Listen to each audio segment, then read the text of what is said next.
all can call me Dari Kalimpaktu. Bank dan Lembaga Keuangan Syariah.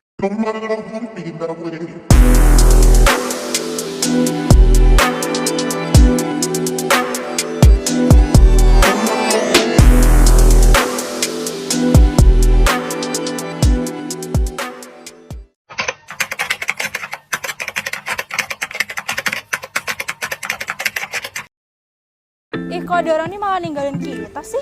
Gak tahu dia orangnya gak jelas banget ya. Oh, tempatnya di sini ya. Mana ya mereka ini ya? Ah, itu. Halo, Hai. guys.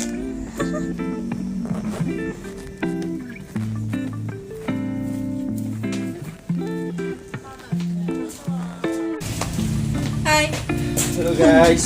Lama banget. Akhirnya yang ditunggu-tunggu datang juga. Aduh, Kuliah ini capek banget ya, weh. kok kalian ninggalin kami sih? Ya, iya, lama banget. Apaan sih? Baik banget. Apaan sih?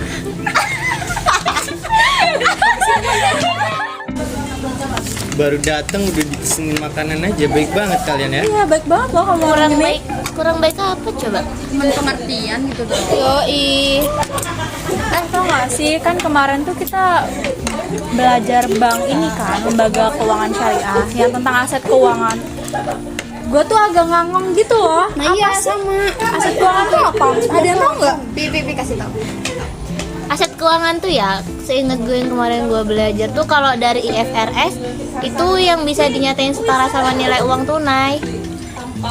Hah? Maksudnya? Jadi itu kayak hak janji yang bisa dipakai untuk menerima uang tunai atau kayak surat berharga gitu dari lembaga lain. Oh gitu. Oh, terus contoh-contoh aset keuangan itu apa sih? Kalau nggak salah kemarin kayaknya aku tulis deh. Iya, soalnya banget. Apa sih sekali-kali? Aduh. Contohnya itu tuh seperti deposito bank, obligasi, reksadana, sertifikat deposito dan saham. Benar deh. Kemarin itu kalau nggak salah gue dengar tentang aset itu ada aset keuangan sama aset berwujud. Apa dong bedanya dari aset itu? Nah, kalau aset berwujud itu dia kan apa sih aset yang memiliki wujud fisik itu loh yang bisa dilihat. Nah, sedangkan aset tak berwujud itu dia asetnya tuh nggak bisa dilihat tapi dia punya nilai tukar gitu. Oh, oke. Sekarang mulai makan. Nah, kalau contoh aset berwujud itu ada barang dagang, mesin surat berharga, kas, dan lain sebagainya. Dan kalau yang tak berwujud ada merek dagang, hak cipta, kekayaan intelektual, dan sebagainya. Terus kalau uang itu masuknya berwujud apa nggak berwujud? Kalau uang kayaknya sih nggak berwujud ya.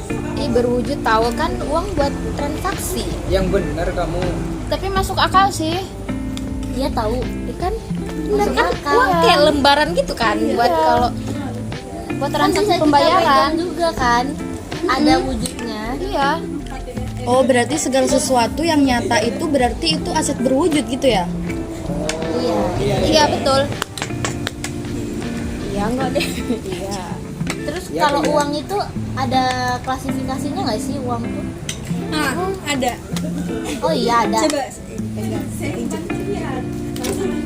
Jadi ya uang itu ada klasifikasinya itu dilihat dari ini apa namanya dari berbagai macam sisi, kayak yang berdasarkan bahan, kayak kan ada uang logam sama uang kertas nih. Nah terus ya tau lah uang logam ini bentuknya seperti apa ya kan, kalau kertas juga tahu kan, apa perlu dicontohin? Kasih juga gak apa-apa.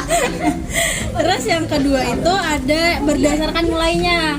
Yang pertama itu ada bernilai penuh, yaitu uang yang nilai intrinstiknya itu sama dengan nilai nominalnya. Terus kalau yang kedua itu tidak bernilai penuh, itu uang yang intrinstiknya lebih kecil daripada nominalnya. Nah yang ketiga itu berdasarkan lembaga, ada uang kartal sama uang giral. Kalau uang kartal itu ya yang tadi uang logam sama uang kertas. Nah kalau uang giral kayak ini yang diterbitkan oleh bank gitu loh, yang kayak ATM gitu, cek, biliet dan lain sebagainya. Terus yang terakhir tuh ada berdasarkan kawasannya, yaitu uang lokal yang berlaku di negara tertentu kan. Terus yang kedua tuh ada uang regional, yaitu uang yang berlaku di kawasan tertentu yang lebih luas daripada uang lokal.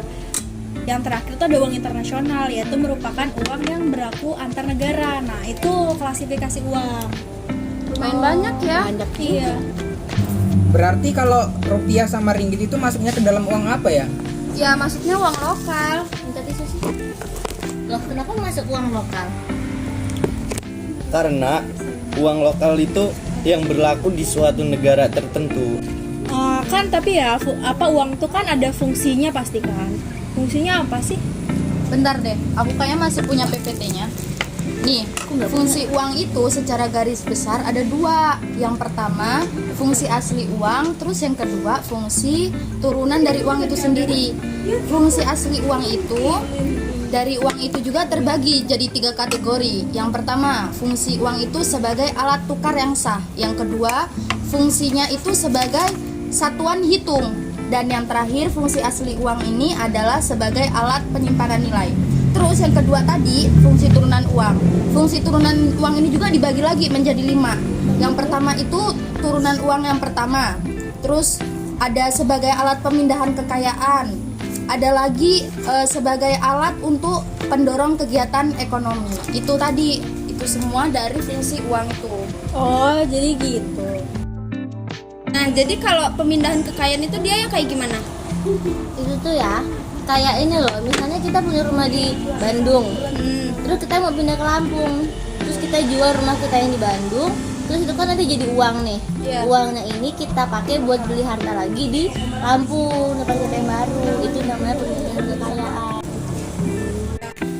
Nah, sistem keuangan itu kan udah ada tadi klasifikasinya sama fungsinya kan. Nah, ternyata ada sistem keuangannya juga. Tahu nggak kalian sistem keuangan itu apa? Nggak tahu. Nah, sistem keuangan itu pada dasarnya tatanan perekonomian suatu negara gitu.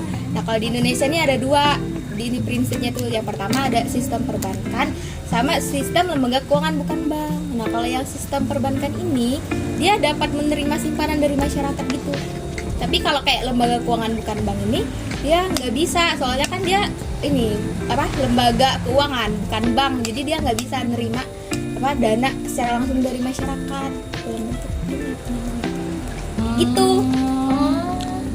Gitu tahu loh. Baru tahu ya? Tahu. Ternyata kalau lembaga keuangan nggak bisa nyimpen dana dari masyarakat ya? Iya, kalau dari lembaga keuangan bukan bank tadi. Jadi kayak harus diperbankan kalau mau. Oh, yang ngerti.